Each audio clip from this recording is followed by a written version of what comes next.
Election का बगल बच गया, मैदान सज गया। सियासी पहलवान पंजा आजमाई के लिए तैयार। कागजात नामजदगी जमा कराने का आगाज।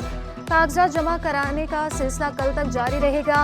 कौमी असम्बली के लिए 30 और सूबाई के लिए 20,000 फीस मुकर्रर। उम्र की हद 25 साल मुकर्रर। उम्मीदवार का मुतलका सूबे का शहरी होना लाजमी। इलेक्शन कमीशन के उम्मीदवारों को 3 साल का इनकम टैक्स रिटर्न जमा कराने की भी हिदायत। कराची से कौमी असम्बली के 22 और सूबाई असम्बली की 47 नशिस्तों के लिए उम्मीदवार सरगर्म। जिला बस्ती में कौमी असम्बली 4 और सूबाई असम्बली की 9 नशिस्तें। जिला कोरंगी में कौमी असम्बली 3 और सूबाई असम्बली की 7 नशिस्तें। जिला किमाड़ी में कौमी असम्बली 2 और सूबाई असम्बली की 5 सीटें। जिला बस्ती में 3 कौमी और 5 सूबाई असम्बली की नशिस्तें। जिला जनूबी में कौमी असम्बली के 3 और सूबाई असम्बली के 5 हल्के। जिला मलिक की 3 कौमी और 6 सूबाई असम्बली की नशिस्तें। जिला शर्की में 2 कौमी असम्बली और 8 सूबाई असम्बली की नशिस्तें।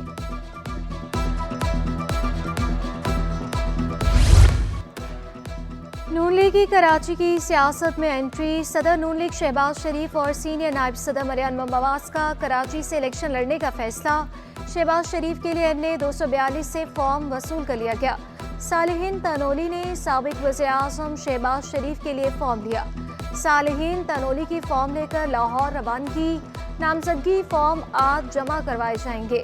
मरियम नवाज NA 237 से इलेक्शन लड़ेंगे। एडवोकेट अमजद अली ने मरियम नवाज का फॉर्म हासिल कर लिया। रहनुमा MQM मुस्तफ़ा कवाल ने जिला केबाड़ी के हल्का NA 242 से कागजात नामजदगी जमा करा दिए। MQM और मुस्लिम लीग की कराची में सीट एडजस्टमेंट को बड़ा धचका। बल्दिया टाउन की नशिस्त पर दोनों जमातों का पीछे न हटने का फैसला। शहबाज शरीफ और मुस्तफ़ा कमाल दोनों ने NA 242 से कागजात हासिल कर लिए। MQM और मुस्लिम लीग के दरमियान सीट एडजस्टमेंट पर मुशावरत जारी।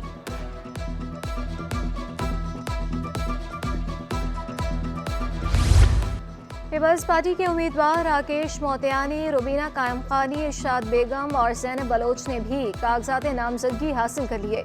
मीडिया से गुफ्तगू में PP ख़वातीन रहनुमाओं ने दावा किया कि हम इलेक्शन जोश और वलवले से लड़ेंगे। पीपल्स पार्टी भारी अक्सरियत से कामयाबी हासिल करेगी। बिलावल भुट्टो इक़्तिदार में ज़रूर आएंगे। इंशाल्लाह 8 फरवरी को पाकिस्तान पीपल्स पार्टी सरप्राइज देगी। चेयरमैन बिलावल भुट्टो जरदारी वज़ीर आज़म बनेंगे। मेरी 3rd जनरेशन है पाकिस्तान पीपल्स पार्टी में और मेरी हमेशा लॉयल्टी रही है पाकिस्तान पीपल्स पार्टी की लीडरशिप के साथ, पाकिस्तान पीपल्स पार्टी के साथ।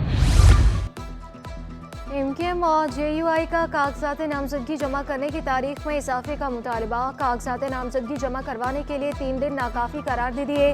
खालिद मकबूल सिद्दीकी ने चीफ इलेक्शन कमिश्नर को तहरीरी दरख्वास्त जमा करा दी। कहा, इतने कम वक्त में बहुत से लोग कागजात नामजदगी जमा करवाने से महरूम रहेंगे।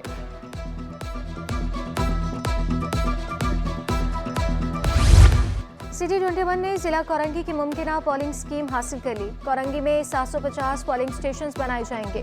पोलिंग स्टेशन 454 सरकारी और गैर सरकारी इमारतों में कायम होंगे। 675 पोलिंग स्टेशन को इंतहाई हसास करार दे दिया।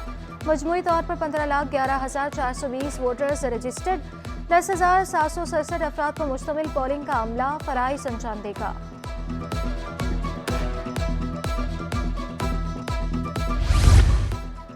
MQM की NA 244 और PS 117 में इंतखाबी मुहिम। सजानी टाउन में अवामी इज्तिमा। शहरियों की बड़ी तादाद में शिरकत। मुस्तफ़ा कमाल का कहना था कि पूरे सिंध में एक यूनियन काउंसिल मॉडल तर्ज की नहीं बनाई गई। हम अपनी कोताहियों को कम करने की कोशिश कर रहे हैं। दुनिया चांद पर जा रही है। कराची में बच्चे गटर में गिर कर मर रहे हैं।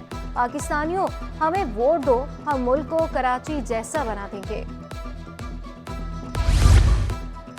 हमारे बगैर अब कोई हुकूमत नहीं बना सकता। हाफिज नईम का बड़ा दावा। बोले, सियासी जमातों को सिर्फ इलेक्शन के वक्त ही कराची क्यों याद आता है। कराची पर हुक्मरानी करने वालों ने ही शहर का हुलिया बिगाड़ा है। अमीर जमात इस्लामी कराची ने लियाकताबाद में पर्दा पाक का इफ्तिताह किया। शहर कायद को वडेरों की जागीरी से निकालने का आज़म।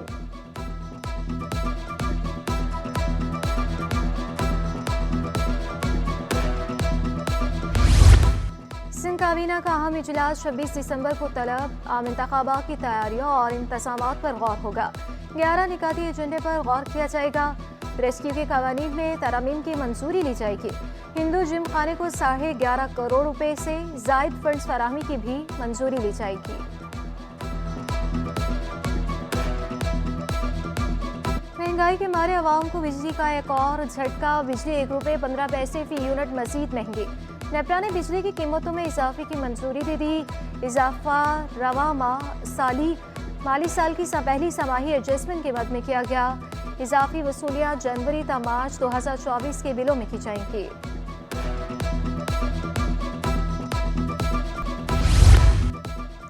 गवर्नर हाउस में अक़लियती बरादरी के लिए क्रिसमस की तकरीब। मसीही शुरकात के लिए बजरिया कुरानंदाजी, प्लॉट्स और मोटरसाइकिल के तहफ़। गवर्नर कामरान चिसोरी का कहना था क्रिसमस तकरीब का मकसद सिंध भर में अमन का पैगाम देना था।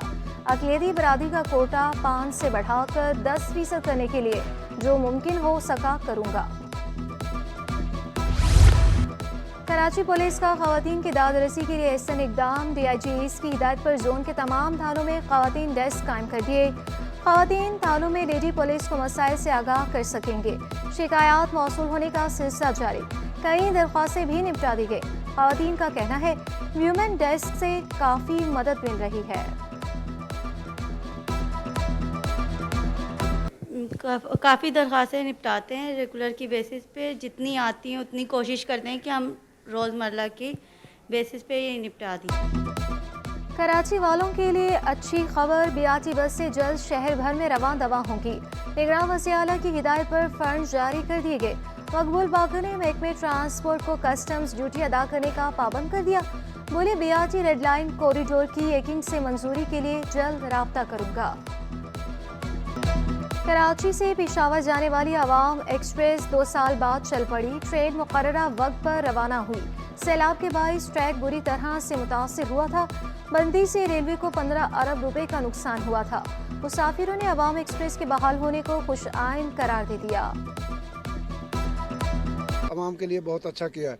इसके वजह से आवाम पे और दूसरी पैसेंजर इसमें बैठेंगे, ठीक है। और सैलाब की वजह से बंद हो गई थी और अब आवाम को सहूलत मैसर हो गई। इसमें एक डब्बा लगाएंगे कि अच्छा है, ट्रेन चली है, सीटें भी मिले, लोग अपने घरों को जाए।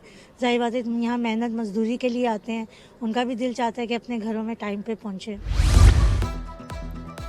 कराची के सबसे बड़े अस्पताल में स्टाफ की कमी, अद्वियात की किल्लत। जिला अस्पताल माली और इंतजामी बहरान का शिकार। 28 वार्ड्स में सिर्फ 9 प्रोफेसर बाकी रिटायर्ड हो चुके। अद्विया की फराहमी भी मुतासिर है। Joint executive director doctor Salman कहते हैं भर्तियों पर पाबंदी से इंतजामी मामलात मुतासिर हो रहे हैं। सिंध हुकूमत तालीमी निज़ाम की बेहतरी के लिए सरगर्म। 8 तालीमी बोर्ड्स में भर्तियों का फैसला। चेयरमैन, ऑडिट ऑफिसर्स, कंट्रोलर और सेक्रेटरीज की खाली असामियों पर भर्ती होगी। ख्वाहिशमंद उम्मीदवारों से 15 रोज में दरख्वास्तें तलब। चेयरमैन के लिए उम्र की हद 62, सेक्रेटरी और कंट्रोलर के लिए 50 साल मुकर्रर। सरकारी स्कूलों में डेस्क फराहमी केस में बड़ी पेशरफ। सिंध हाई कोर्ट ने फर्नीचर की दस्तयाबी से मुतालिक रिपोर्ट तलब कर ली। अदालत ने हुक्म दिया कितने स्कूलों में फर्नीचर है और कितने में नहीं, तफसीली रिपोर्ट जमा कराएं।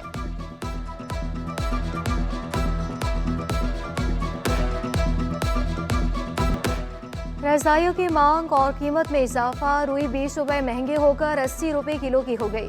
सफ़ेद रुई 30 रुपये महंगी होकर 160 रुपये में दस्तयाब। देसी रुई 800 रुपये किलो हो गई। रज़ाई 4,500 रुपये में तैयार होने लगी। दुकानदारों का कहना है कपड़ा महंगा हो चुका, कारीगरों के रेट भी बढ़ा दिए। कीमतें बढ़ने पर शहरी फट पड़े। बोले दुकानदारों ने लूटमार का बाजार गर्म कर रखा है। जो असल रुई की है वो तो तकरीबन 4-4.5 हज़ार रुपये का जो नहीं खरीद सकता हर बंदा। तो उस हिसाब से अब महंगाई इतनी हो चुकी है कि वो कारीगर ने अपने रेट बढ़ाए हुए हैं। कपड़ा जो पिछले साल के निस्बत अब तकरीबन 60-70 रुपये कपड़े पे बढ़ गए। जिसको जो जायज़ा आ रहा है वो लूट मारी कर रहे। अभी क्या करें, सर्दियाँ हैं, लेनी तो है।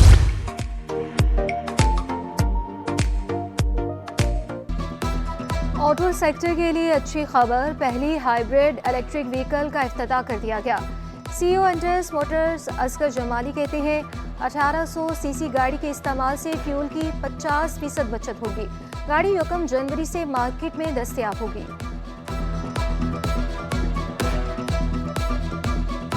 पाकिस्तान की पहली hybrid electric vehicle manufactured in Pakistan है, जिसके अंदर लोकल पार्ट्स जो है लोकलाइजेशन लगाई गई है। इसके ऊपर 2.5 से 3 साल की मेहनत है, इसलिए क्योंकि हमने लोकलाइजेशन करनी थी तो इसके लिए मोल्ड्स बनाने पड़ते हैं, इसके लिए इन्वेस्टमेंट करनी पड़ती है, तो इसलिए जो है अब इसको लॉन्च किया गया। आम आदमी के लिए अपना घर बनाना ख्वाब बन गया। तामीराती शोबे से वाबस्ता अफराद रिलीफ के मुंतज़िर हैं। सीमेंट, सरिये समेत हर चीज़ की कीमत आसमान पर पहुँच गई। साबिक सदर अब्बास फयाज इलियास कहते हैं कार्टिलाइजेशन की वजह से कीमतें कम नहीं हो रही, रुकावटों को दूर करके ही शहरियों को रिलीफ दिया जा सकता है। कि डॉलर कम हुआ तो ये प्राइसेस भी सारी काफ़ी नीचे आ गई। 2,30,000, 35,000, 40,000 पे सरिये पर टन आ गया। आज फिर दोबारा 2,65,000 और 70 पे ये लेके गए। तो there is a one cartelization element भी इसमें शामिल है, जिसको मैं समझता हूँ खत्म।